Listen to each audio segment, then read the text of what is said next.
মন্ত্ৰী ডাঙৰীয়া একেবাৰে অস্থিৰ হৈ পৰিছিলে আৰু মন্ত্ৰী ডাঙৰীয়াই মোক ব্যক্তিগত আক্ৰমণ কৰিবলৈ আৰম্ভ কৰিছিলে আৰু তাৰ পাছত মোক সদনৰ পৰা বাহিৰ কৰি দিয়া হৈছিলে 10 মিনিটৰ কাৰণে সদনৰ পৰা মোক বাহিৰ কৰি দিছে মই এনেকুৱা হাজাৰবাৰ সদনৰ পৰা বাহিৰ হ'বলৈ প্ৰস্তুত আছো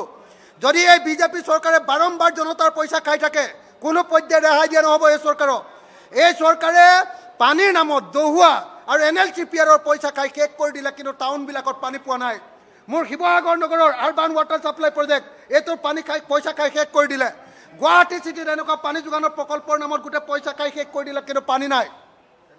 আৰু এতিয়া PIC ডিপাৰ্টমেণ্টৰ যে গাঁও অঞ্চলবিলাকৰ যিটো জল জীৱন মিছনৰ পইচা সেই জল জীৱন মিছনৰ পইচাবিলাক হাজাৰ হাজাৰ লাখ কোটি টকা এতিয়ালৈকে খৰচ কৰা হ'ল কিন্তু কোনো পৰ্যায়ে মানুহে পানী পোৱা নাই এইটো সম্পূৰ্ণৰূপে বিজেপি চৰকাৰৰ দিনত আটাইতকৈ ডাঙৰ কেলেংকাৰী যদি কৈছে তেতিয়াহ'লে PICৰ জল জীৱন মিছন আৰু দহুৱাৰ এই টাউন আৰবান ৱাটাৰ সাপ্লাই ডিপাৰ্টমেণ্টবিলাকৰ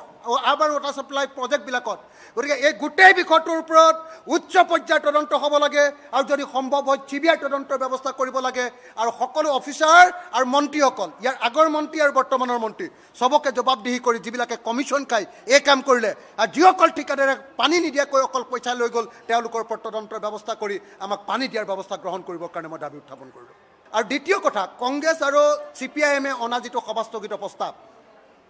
যে অসমত ভয়ংকৰভাৱে সিন্ডিকেট ৰাজ চলি আছে এই সিন্ডিকেট ৰাজ বন্ধ হ'ব লাগে আৰু লগতে ডিমা হাছাওত কিছুদিনৰ পূৰ্বে আপোনালোকে সকলোৱে জানে যে আজি আমি আচলতে বিধায়কবিলাকে বিধানসভাত এনেকৈ বহিয়ে থাকিব নোৱাৰোঁ কাৰণ বহুত শ্ৰমিক এতিয়াও আমাৰ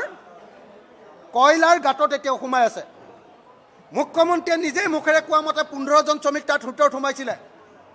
15জন শ্ৰমিকৰ তেওঁলোকে খবৰ পাইছিলে তাৰ ভিতৰত মাত্ৰ 4জন শ্ৰমিক ওলালে এতিয়াও আজিৰ দিনটোতো আমি দেখিছোঁ যে উমৰাংচুৰ কয়লা খনিৰ গাঁতৰ ভিতৰত এতিয়াও 11জন